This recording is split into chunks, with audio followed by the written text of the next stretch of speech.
Thank you, Carla. I first met Carla that we talked about marketing, and I realized one big distinctive advantage she has that she's a lot younger.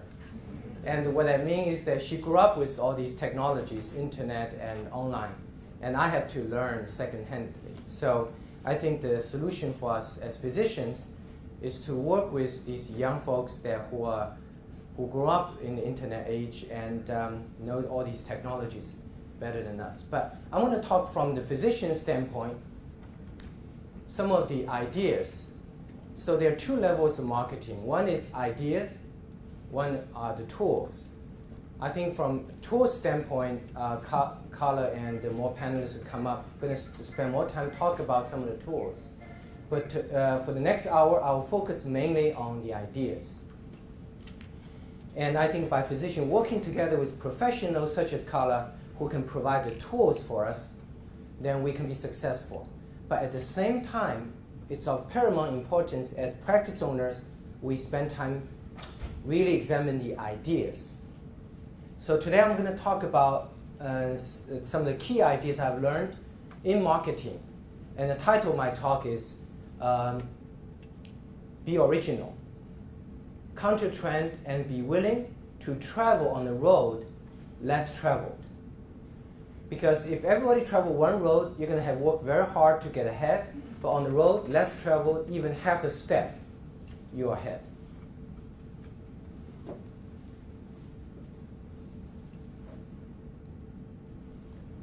So when Facebook overnight became a $100 billion company, surpassing GE and Walter Disney, Alibaba, as you know, explosively became the biggest IPO company in the history of United States, $25 billion IPO.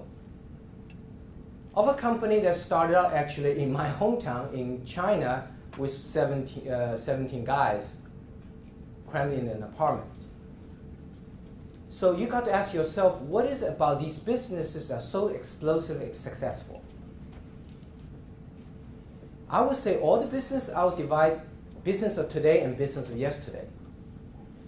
Business of today, like Google, Facebook. Business of yesterday, I would even lump in Apple and Microsoft. So let's think about what's the distinct difference between business of today, Google and Facebook, and the business of yesterday, even Apple and Microsoft, GE and all these. I would say one of the key differences among these business of yesterday and business today is business of yesterday make a product to sell. Business of today, very often the product not only will not make money, actually will cost you money to make it that product. Search engine will cost Google to make that, provide that free to you as a service to you, and social media. Ladies and gentlemen, think about this is a fundamental change of paradigm. That means you're going to get together with a bunch of friends, make a business. You're going to say, hey, we're going to make this product, will cost us money to provide. Why? Obviously, it's secondary advertisers, right? So secondary advertisers fundamentally change the nature of business operation. From making a product, you're going to make money out of the product itself, to making a product, actually the product itself actually going to cost you money. You're going to drive secondary traffic through advertisers. Now, why is that? Why business of today exists today? It's obviously because of the topic today, marketing. Marketing has assumed unprecedented importance. Why marketing is so important today versus yesterday? Yesterday, the challenge of all businesses was internal, how to make a product. The challenge of business today is external, how to sell a product. Why such a fundamental change of priority? Is because of the supply to demand ratio inversion. Yesterday, demand much higher than supply. Today, supply is much bigger than demand. Almost every corner you turn around, somebody else is doing the same type of thing. So because it's some inversion supply-demand ratio result in unprecedented importance of marketing, and for our business owners, that is the least controllable. In fact, if I pull all the doctors, all the healthcare professionals, all the professionals today say, God is going to grant you one wish to make your business successful. just one. So you have lots of choice. Better internal management, better staff management, better financial management, better whatever. I bet most of us will give God a little piece of paper as a business owner of the one wish that we would like God to help us will be, God, give me more clients. Because we know how to take care of our clients if they want the door. The challenge is how to bring them to the door. So the challenge facing with marketing is tremendous because, number one, information is overload. Noise level is so high. And the higher the water level, obviously higher the boat must be. And catch-22. No marketing, no business, no money for marketing. So that's why I bring to the central idea of my topic from an idea standpoint is what's the best way to do marketing? And my proposition this morning, based on my personal experience, many mistakes I've made over the years, is be original, counter trend, and be willing to travel on the road that is less traveled.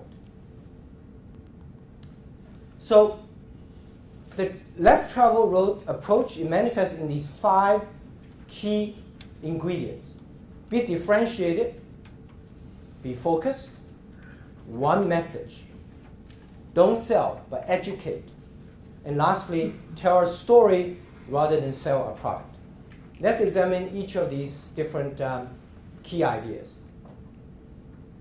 So, a road much traveled along the first idea is to do things that everybody else is doing. A road less traveled is do things that others are not doing, thereby you are differentiated. So let's look at the definition of differentiation. The definition of differentiation is very simple. A marketing message that is differentiated if, when the business name is substituted by that of your competitor, your message actually no longer works. So let's say I saw one of the doctors, plastic surgeon, in the audience today. So the doctor said, I'm going to advertise a message that I make people look beautiful. Dr. Johnson. Come to Dr. Johnson.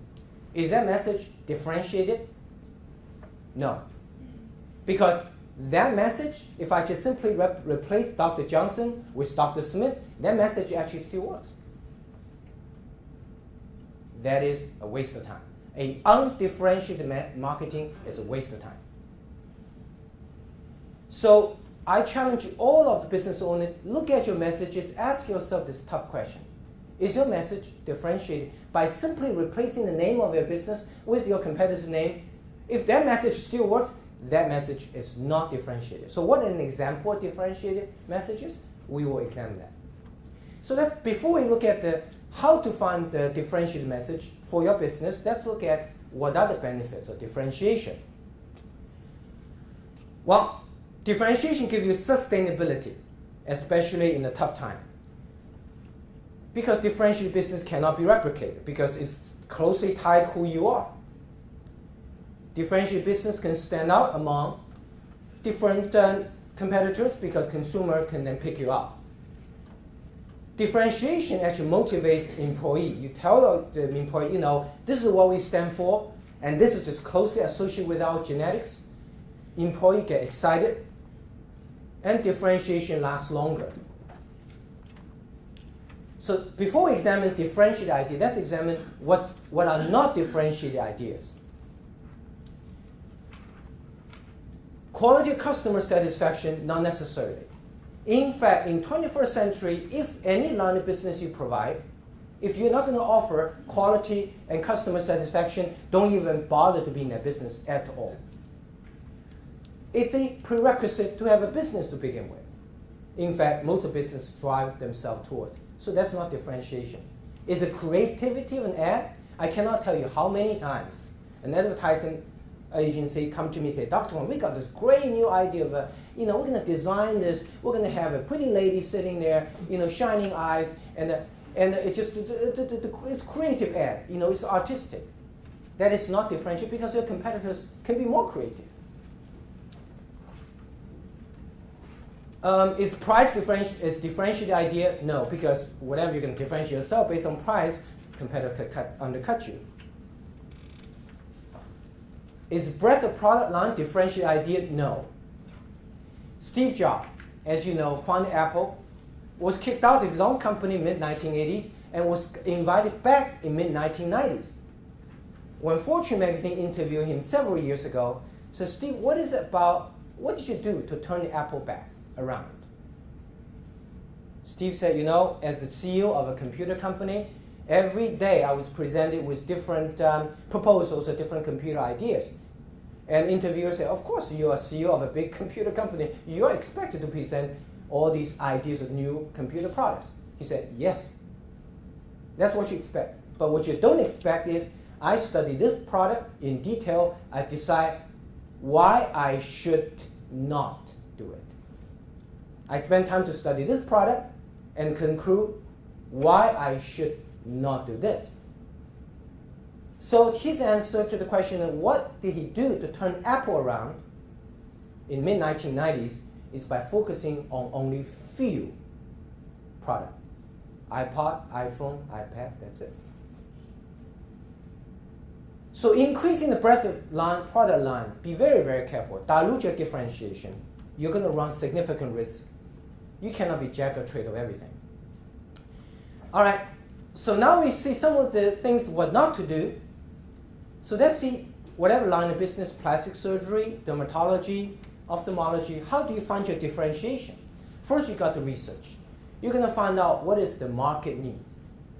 Again, I was talking to a plastic surgeon early today. I mean, he does plastic, facial procedures. I would say if you go to, if you live in a third world country, half the population are starving, it probably, you're not really differentiate your practice in the right location. So you got to research, find out what's the need of the market. And then you have to define. You really have to think really hard what is about your business that differentiates itself. But you have to be truthful. You have to back up with a solid credentials. Cannot be something fake. And lastly, differentiation can never be over-communicated. If you're shy, I'm a shy type of guy, I don't want to talk about myself, don't even be in the business at all today. So let's look at some of what are the differentiated ideas. Being the first is a differentiation. Because these are some examples of what we do. 3D LASIK, we're the first to do 3D LASIK. And 3D forever young lens surgery. And I'm going to show you a clip of a video, just kind of demonstrate. Now, very often I get people ask me questions, say, oh, Ming, you do this marketing, you just kind of born with it. No, nothing's born with it. We all learn, right?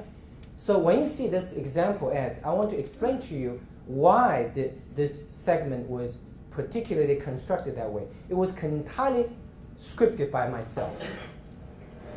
Well, it's been 20 years since eye surgeons first started performing LASIK, a procedure that corrects nearsightedness, farsightedness, and astigmatism. In those 2 decades, the technology that's been used for LASIK hasn't changed much until now. Dr. Ming Wang is the first and only surgeon in Tennessee offering a new 3D LASIK technology. Dr. Wang, it's nice to have you with us today. Good to see you again, Meryl. Me too. Well, let's talk about 3D LASIK. How is that different from the traditional LASIK technology? Meryl, that what drives the modern technology in the 21st century is the concept called digitalization. Mm-hmm. Digitalization lies behind all technology we see with computers, with automations and everything. So in order to improve the precision and accuracy of medical surgery procedures such as LASIK surgery, we are now moving from analog, the older technology, to digital. That is, during LASIK surgery, the surgeon will have a high-definition microsurgical system mounted on the side, capture the image of the eye real-time during surgery, and digitally amplify 100 times bigger. So instead of the analog look under this microscope with eyeballs very small, the image of the eyeball is digitally enhanced 100 times larger. And then you can digitally control the laser beam position. You can import digitally the preoperative corneal map. So basically it's a digital technology applied to LASIK surgery. So that's a bit. I want to challenge all of you as you listen, pick out differentiated ideas. So at the end of this, I'm going to ask you, how many differentiated ideas I expressed? Benefit for patients. Mainly is precision and safety. Because when you come to eye surgery, the main concern people have is that I want to have vision surgery, but I want to have it done safely, precisely. I want to have the best quality vision. And quality vision comes from being precise, being more accurate with the digital technology rather than the analog older technology. So it's better vision and more precise and safer. A lot of folks, when they're considering LASIK surgery, worry about whether or not it's going to hurt. Is it painful? The procedure is actually painless. And basically, we run the eye very well. We use what we call all laser technology. So no blade is used. And then add on to this 3D system, 3D LASIK, we now improve the accuracy and precision of the procedure. So essentially, it's a painless procedure, rapid visual recovery, and 99% of patients return to work the very next day. We've done about 55,000 procedures, including over 4,000 doctors. And all these doctors return to work pretty much next day. Let's talk about that recovery time. Can you see almost instantly afterward? Next day, the day of procedure, a little bit below, you go home and resting, keep eyes closed and listen to music. The next day, you have about 90% of vision right away. You can pretty much return to do most of the things you do on the very next day after 3D LASIK. Wow. How long does it last?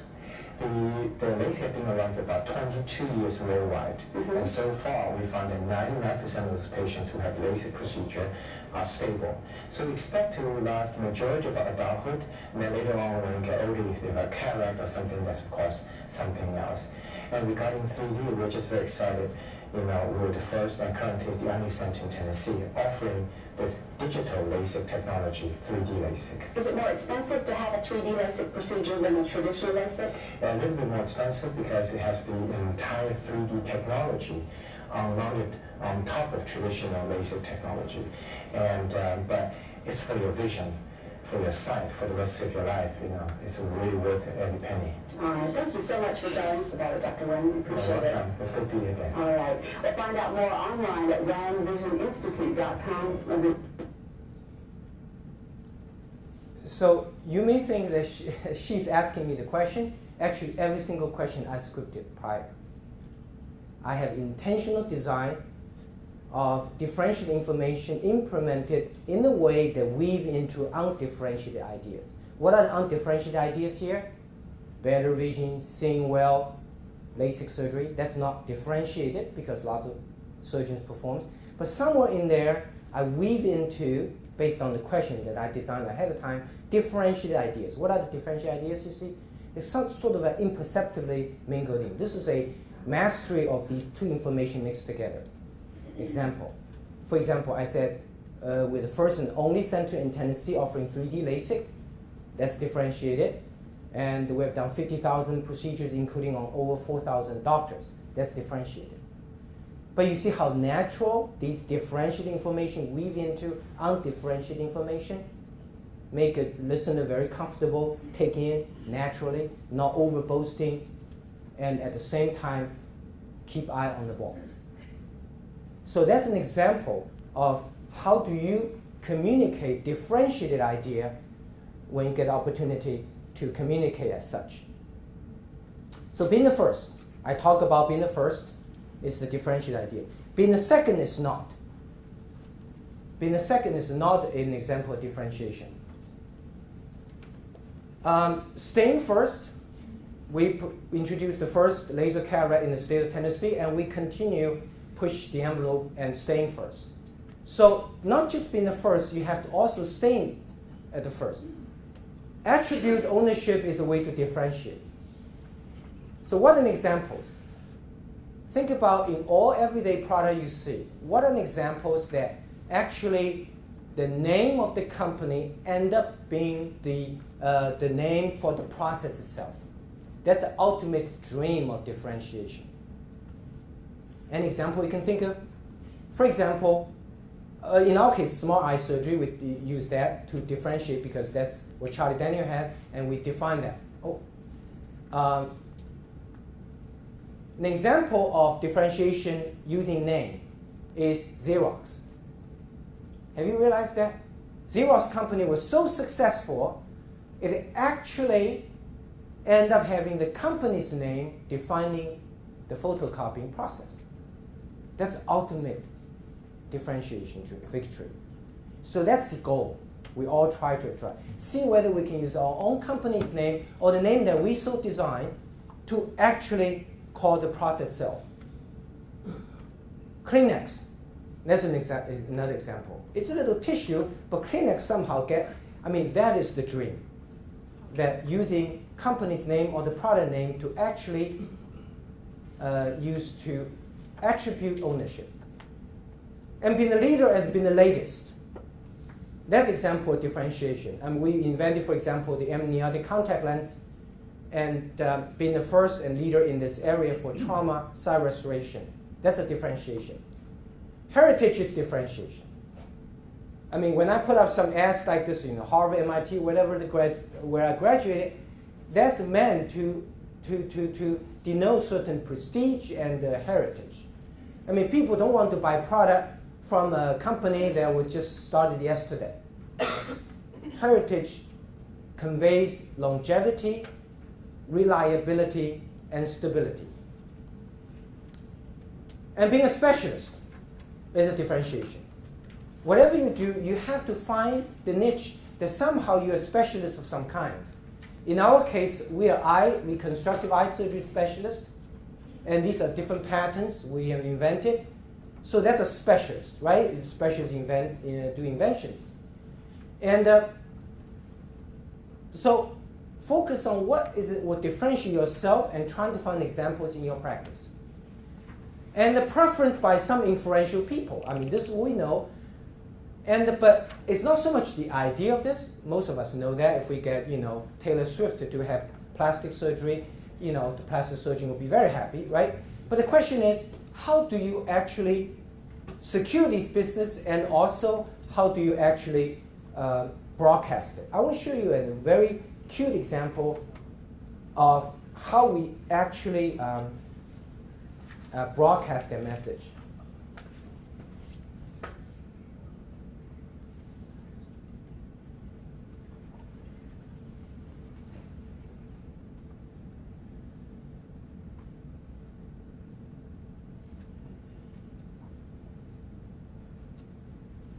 Link that to our website at newschannel5.com. A lot of people always come and ask me, what's my secret to success? How do I stay happy? How do I stay sane? I say, hell, I ain't sane. Whoever said that? Then Dolly recognized a certain ballroom dancing eye surgeon in the crowd. Hello, Dr. Wang. How are you? I just had an appointment with him yesterday.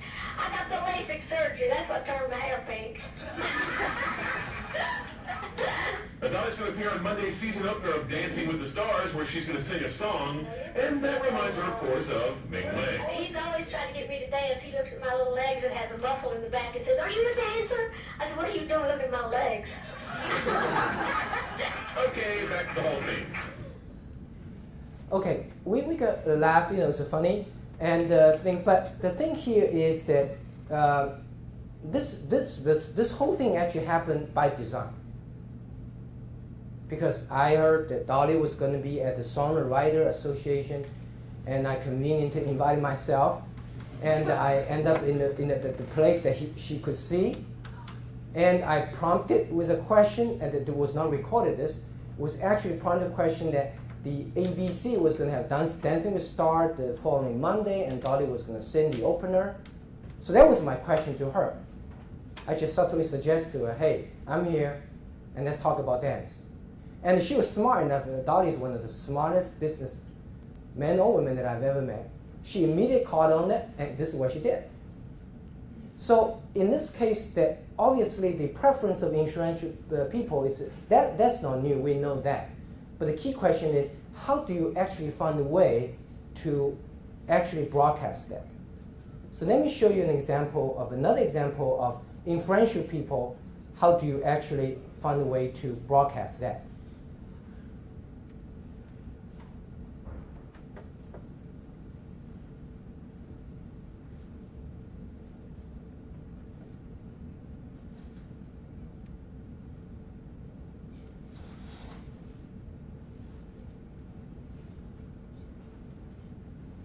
His signature cowboy hat and dark sunglasses do more than make Charlie Daniels look cool. They protect his eyes. For years now, the Mount Juliet native and country music legend has been losing his... I want you to listen to this piece. Again, this is a news report of another TV station. I actually screen wrote the entire thing. Okay, I left a note, nothing by chance. What the commentator was reading actually comes straight on my drafted. Okay, but I have to draft it in her language. But I want to challenge you to see how, I believe this is another little masterpiece of how the differentiated information is weaved into a sea of undifferentiated information. You have to make it natural. And even what Charlie was about to say himself was actually differentiated. How I did that is because the way I asked him the question. So I want you to, very clean eyes, look at this, just figure out what he said, all the commentators said was differentiated. And I spaced those differentiated points conveniently, strategically, certain space. You don't want to blast all this information at once because it looks too, too pre-designed. Eyesight to cataracts. But today, he's among the first group of patients in Tennessee to undergo a revolutionary new procedure called smart eye surgery to have his sight restored.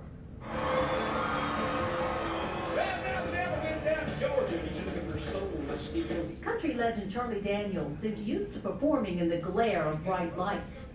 In recent years, the 75-year-old entertainer has been losing his sight to cataracts.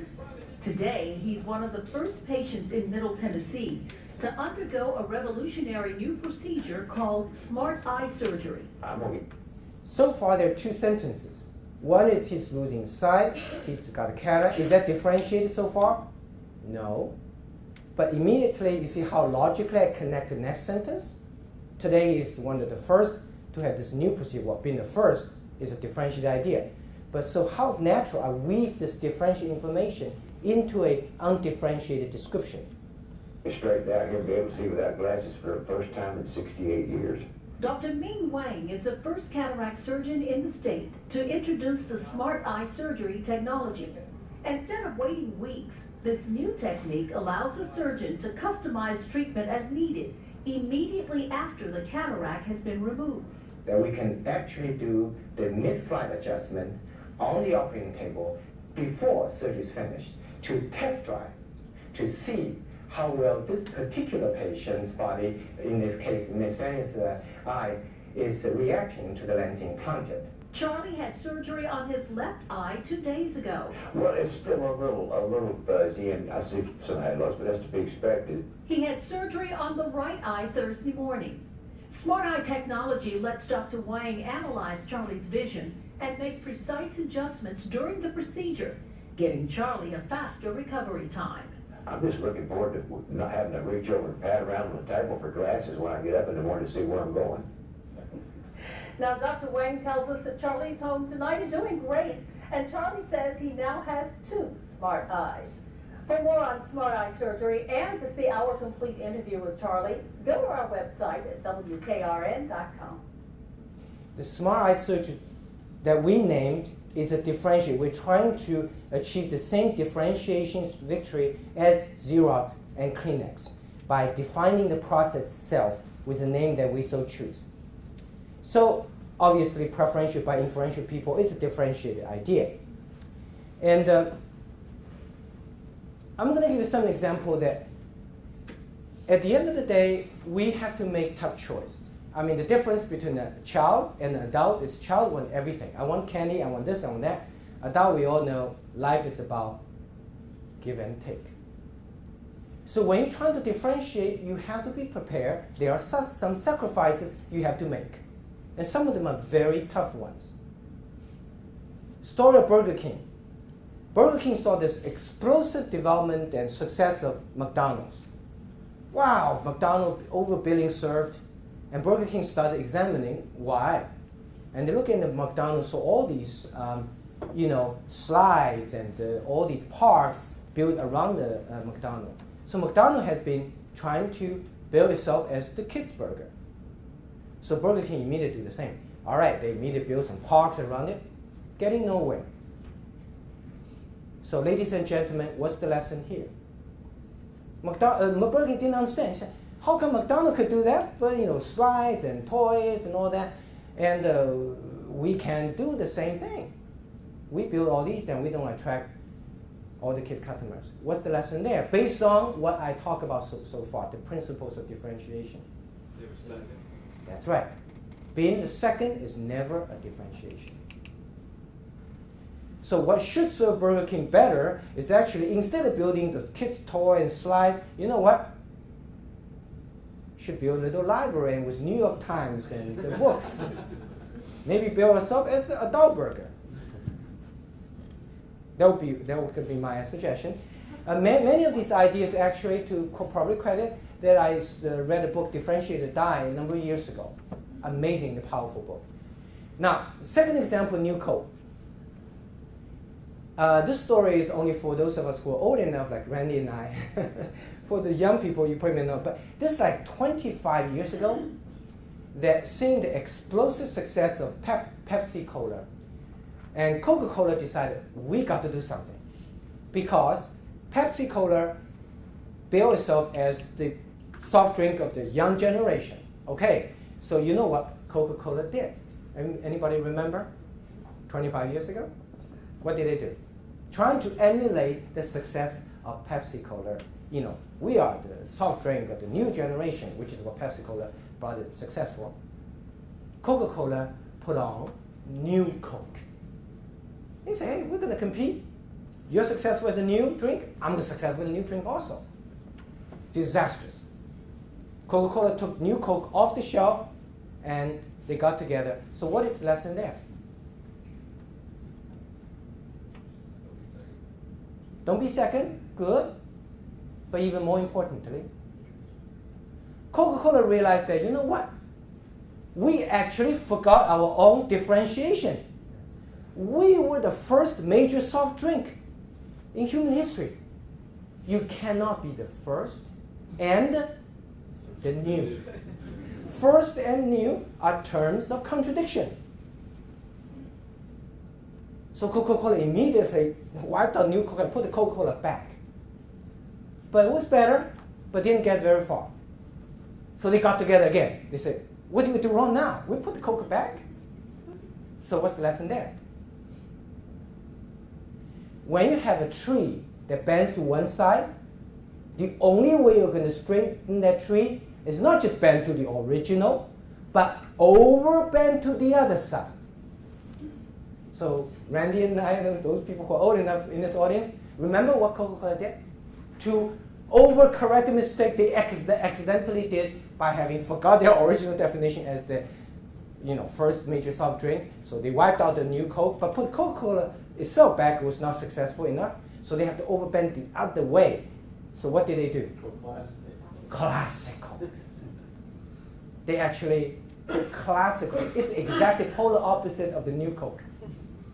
Because they really remind you, we are the first one, long time ago. We are the classic.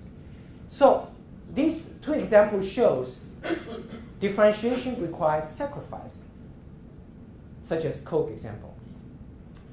Differentiation requires creativity. Because sometimes, you may ask us, Dr. Wang, I do plastic surgery, I do dermatology, I do whatever the field. I don't know what can be my differentiated idea. What could it be? Let's look at an example of toothpaste.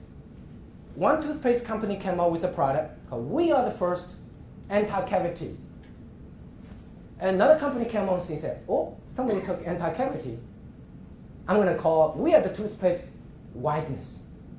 All right, so whiteness was taken, anti-cavity was taken. So the third toothpaste come on the scene. Oops, two of the main characteristics of the toothpaste are all taken, right? Whiteness, anti-cavity. They thought about, well, you know what? We don't have to necessarily, when you find your differentiation, you can be creative. It doesn't have to be just the end product. The process by which the product is made can be a differentiation also. So this third company come out and say, you know what? We can't see anti-cavity anymore. We can't see whiteness anymore. We're going to call fluoride. It's some kind of chemical in the process. Well, Does it really matter, fluoride or chloride? We don't really know as an average consumer, but sounds impressive, scientific.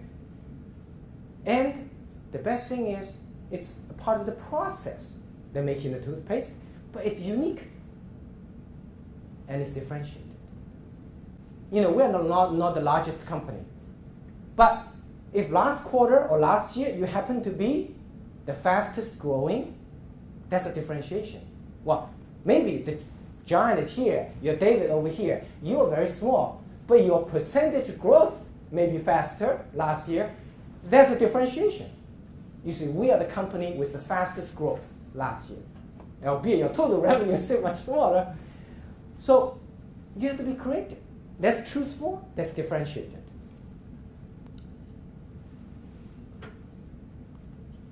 Okay, so far we covered the first, differentiated idea. So for myself, when I go on to advertise LASIK surgery, forever young lens surgery together reading glasses, I don't advertise just eye surgery. And I want to show you an example of the forever young lens surgery, and I want to challenge you to see how, this is a new surgery to help baby boomers get rid of reading glasses, but I want to challenge you to see what is it in this particular 2-minute segment I intentionally building differentiated idea. And now, this Box 17 Medical Minute. As we get older, the lens inside our eyeball gets more rigid. We lose the range of vision. That's why as we get older, we have to push things further and further away to read. That's a condition called presbyopia. So presbyopia is an age-dependent loss of reading ability up close. 3D forever young lens surgery has enabled our 40 to 65-year-olds reduce their dependence on reading glasses. Once I found out that I thought Dr. Wang was the best person to go to, I came to the Vision Center and literally went through every machine here.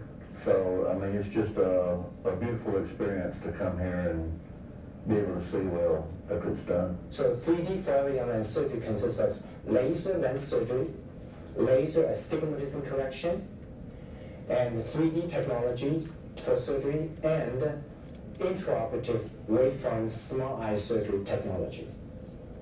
So now with the 3D forever young lens surgery, when light comes to the eye of a patient with presbyopia, they're able to read things up close once again, restoring their accommodative function.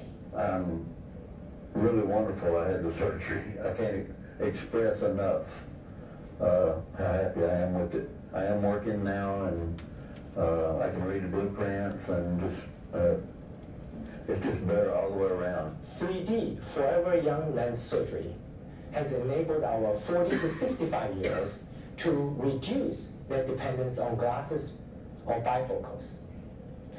We are proud to be the first center and only center in Tennessee that offers 3D forever young lens surgery. So in this example, the differentiated ideas are obviously the only center does that in Tennessee, offering the baby boomer procedure to get rid of reading glasses. And also, I don't know if you see it in the text, they're Harvard, MIT, because the criteria, whether examine that particular piece is differentiated, can you just replace the person with another person? Can the whole message still work? It does not, because unless somebody else happened to be graduated from Harvard, MIT, the ad doesn't work. So that's a differentiator. You cannot just simply replace the name of the business with a competitor's name. In this case, this ad entirely does not work, because Harvard, MIT, these messages are specifically differentiated, unsubstitutable. So focus. It's extremely important to know that we have to focus. I already tell you that that's what Steve Jobs did in trying to successfully turning around the Apple by spending time to focus. In order to focus, you have to spend lots of time, just as much time, perhaps more time, to examine what things that you do not want to do. In our case, example focus, traditional blade, we focus on the 3D laser. And the traditional blade cataract surgery, we focus on laser cataract surgery. human being is a one-track animal. In marketing, it's very important for us to recognize that if you want to have two messages, forget it. But human beings just keep one message, that's it. One time I had the experience that I went to one of the dentist's office, and it's a friend of mine, so I told the dentist, I said, is it okay for me to put some LASIK information in your waiting room? Oh, he said, yeah, sure. So I put it there, and I was a dental patient myself, I just sit there watching, waiting. And I saw this lady sit down, right by the promo stuff, I put it there. I said, oh, she's going to read something about my LASIK surgery, right? No, she's just staring ahead the whole time. Why don't you read right on your right? Why? Because she was there for her teeth. She's one-track mind. She's not interested in anything else. So, one message. If you have two messages, forget it. Distill, sacrifice one. Keep only one. For us, my entire practice based on one single message, one word. One single word. Not just one message, one word. What is that? Laser. Everything we do is surrounding laser. I introduce technology as surrounding laser. We are the laser eye specialists. There's a single differentiation. Because sharper knife can cut deeper. So sharper knife is by restricting to one message. For example, that's exactly what I said. We define ourselves as the laser. So everything we do is laser. This is one of the most common mistakes I see in advertising materials and promotion activity. Sell, sell, sell.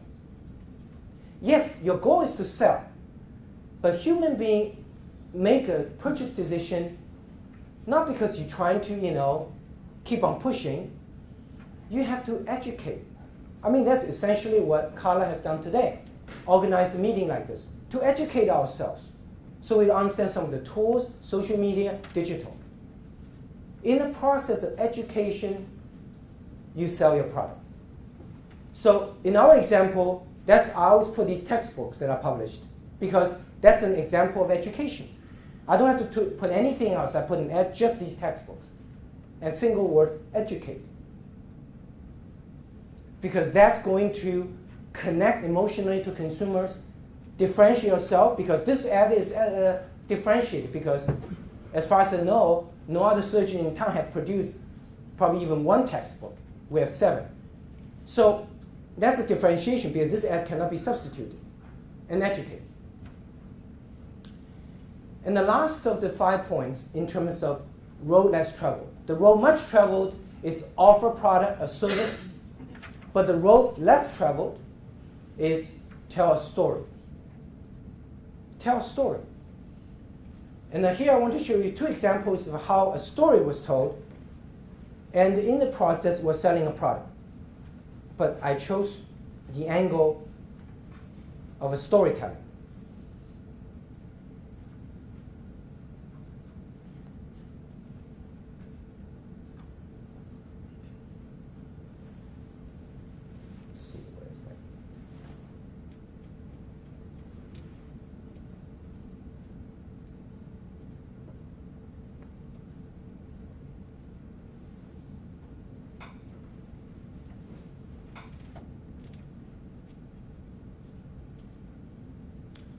So we want to tell about the foundation. So in this case, we are selling a product because selling a service, but we use a story, the emotional draw. So that's a short video clip. Even though, it's a warm and fuzzy, emotional, but the script, if you hear what the commentator is saying, the voiceover is actually selling a product, in this case, the foundation service, albeit it's charity foundation, but any other product that will be the same process. It drives you, emotional connect you. And I want you to listen critically and see whether you pick out some of these elements.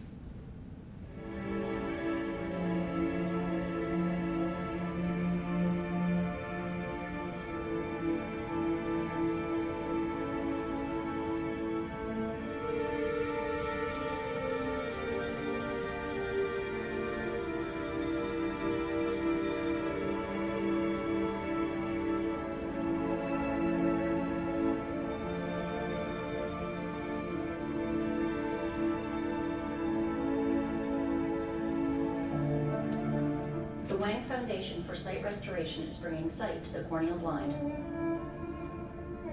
Established to help indigent patients cover their expenses, the foundation is giving sight to people who can't afford eye reconstructive surgeries. The foundation is a registered nonprofit 501c3 organization.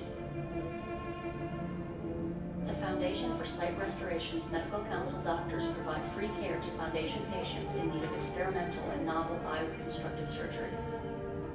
The foundation has received requests from 40 different states in the U.S. and 55 different countries around the world. The foundation's purpose is to provide care for terminally blind patients where there is no available treatment with traditional technologies.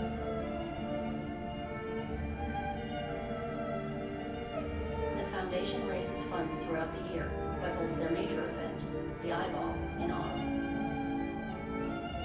The foundation uses the contributions to pay for medical expenses for patients.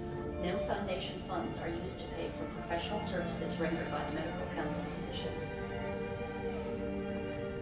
What's more, the Foundation for Sight Restoration funds new research. Foundation researchers published the first scientific paper demonstrating reduction of corneal scarring using amniotic membrane grafts. They received a U.S. patent for this invention. The world's first femtosecond laser artificial cornea implantation successfully restored vision in a 40-year-old man, the Foundation's first patient. The Foundation for Sight Restoration is bringing sight to the corneal blind. Thank you for supporting the Wang Foundation for Sight Restoration.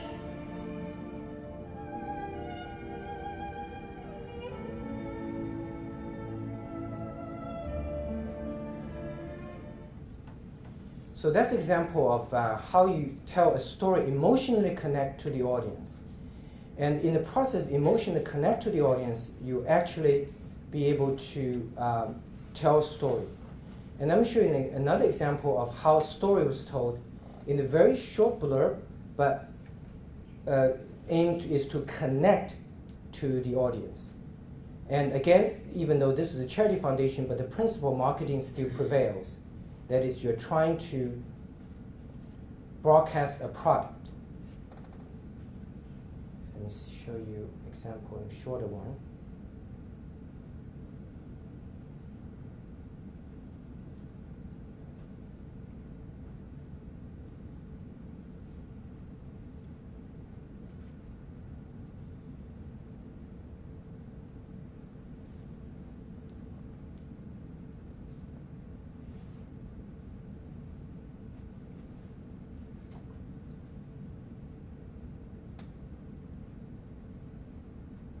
Okay, I'm just going to show you this one.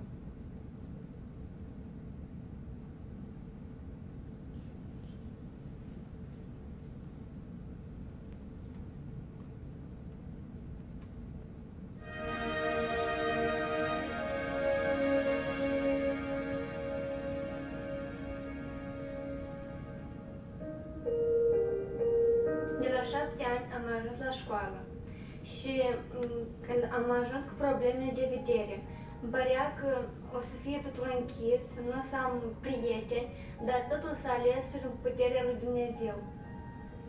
The summer of 2012, my husband and I were fortunate to be able to take our family, ourselves and our children to Moldova. And our goal was to work at a summer camp for children that the majority of them are orphans.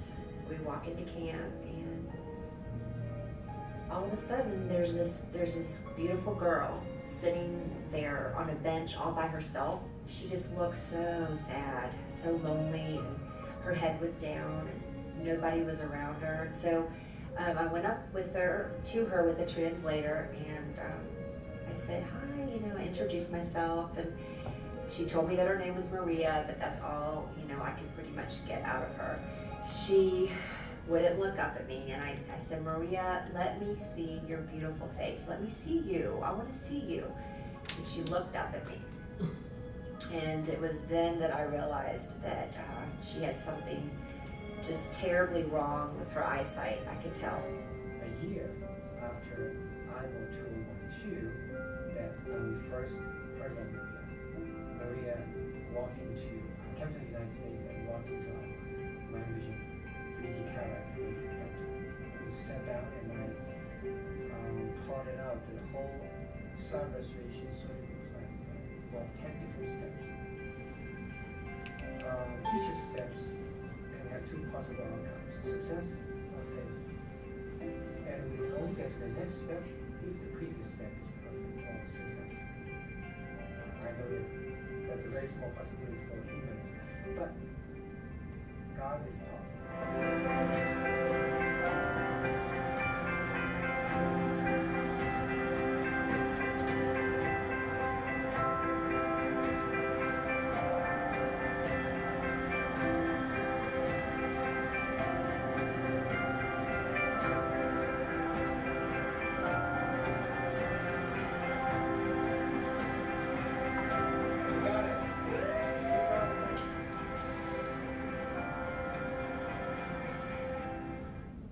Guess what?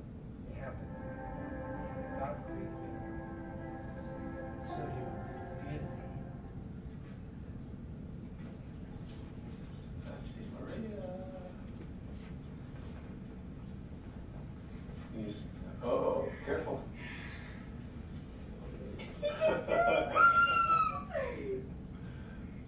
You see Casey? Casey. Can you see me?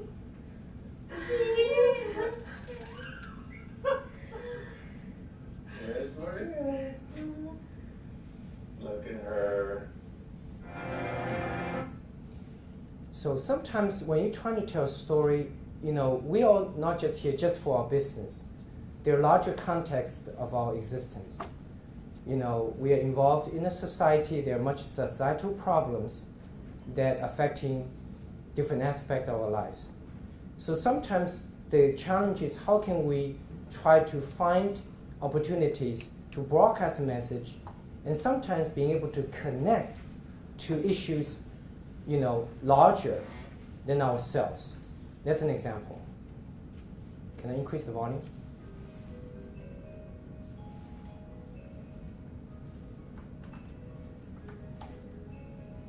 I guess I will change this to a different one.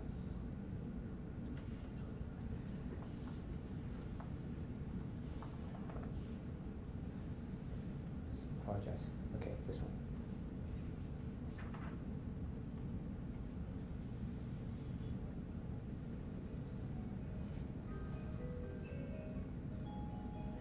Anyway, so let me just gonna mention that this is an example that examines the important problem of faith and science.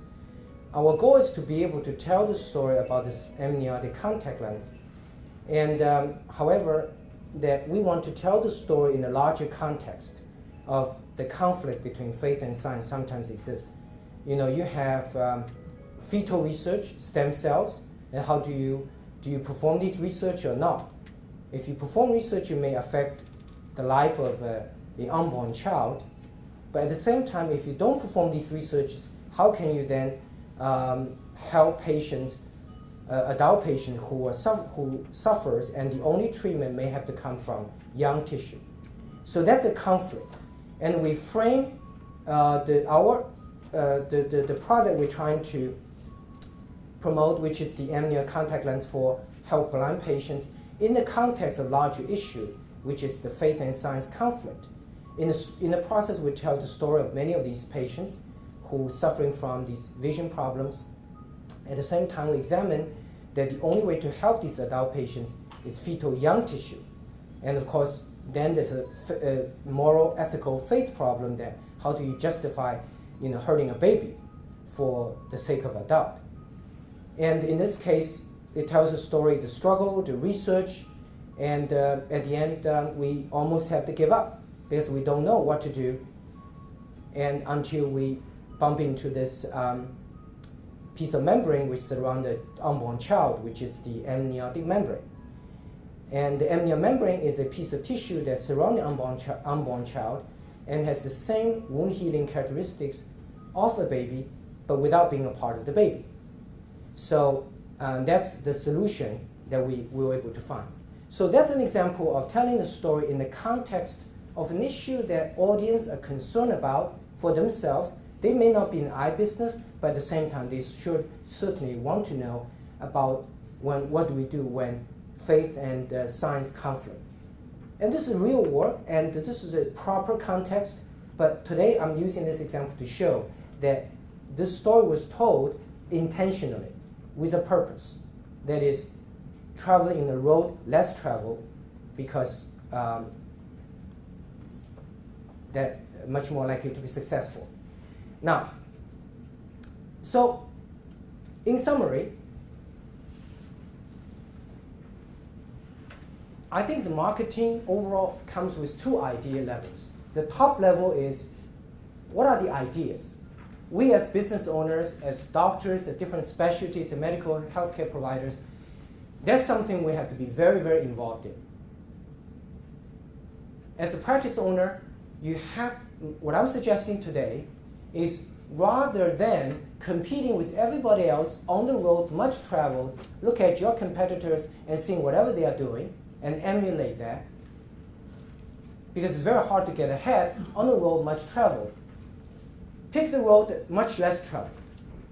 Look at things that your competitors are not doing and examine very hard, see whether you can do something, because even though you cannot travel very far, you can only make half a step of the road less traveled, but you are ahead because no one traveled in the road.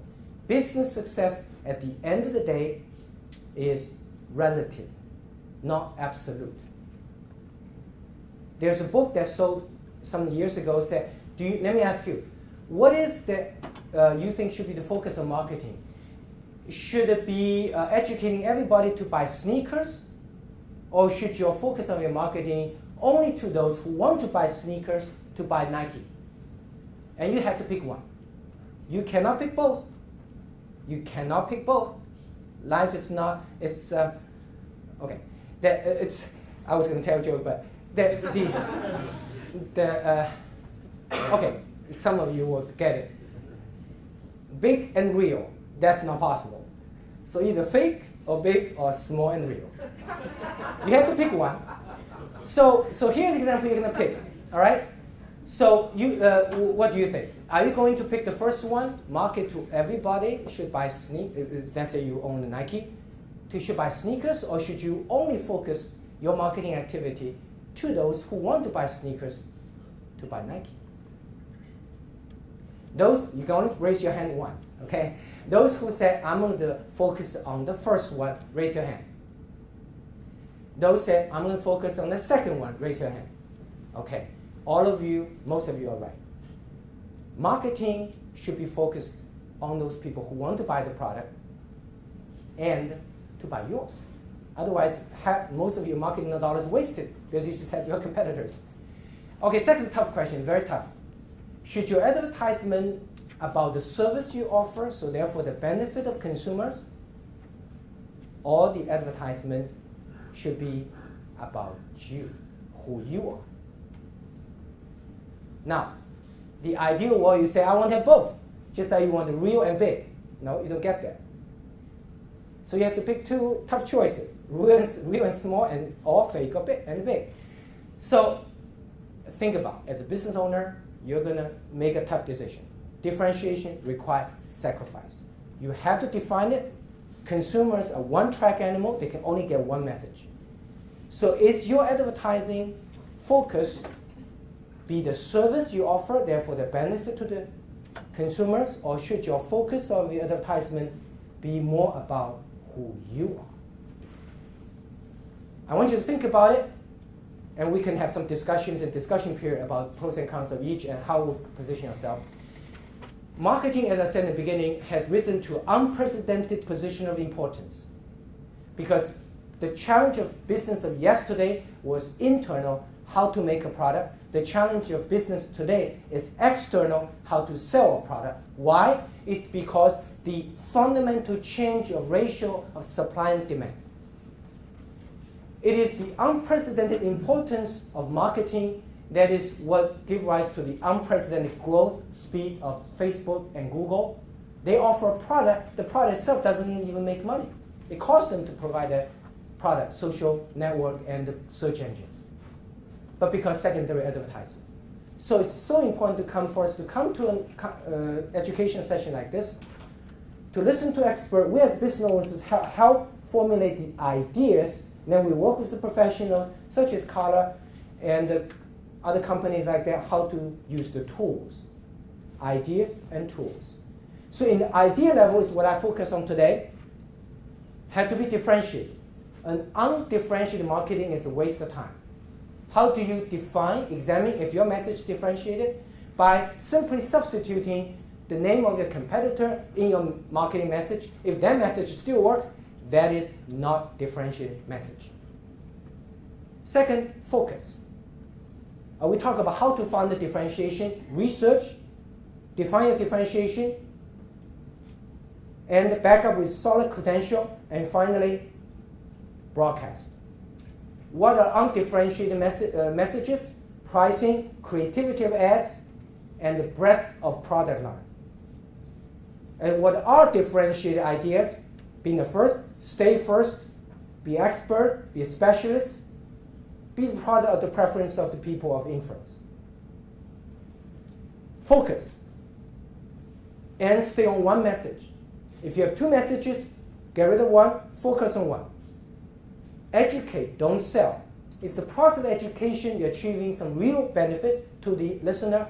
And finally, consumer make a product of purchase at the end of the day based on emotions.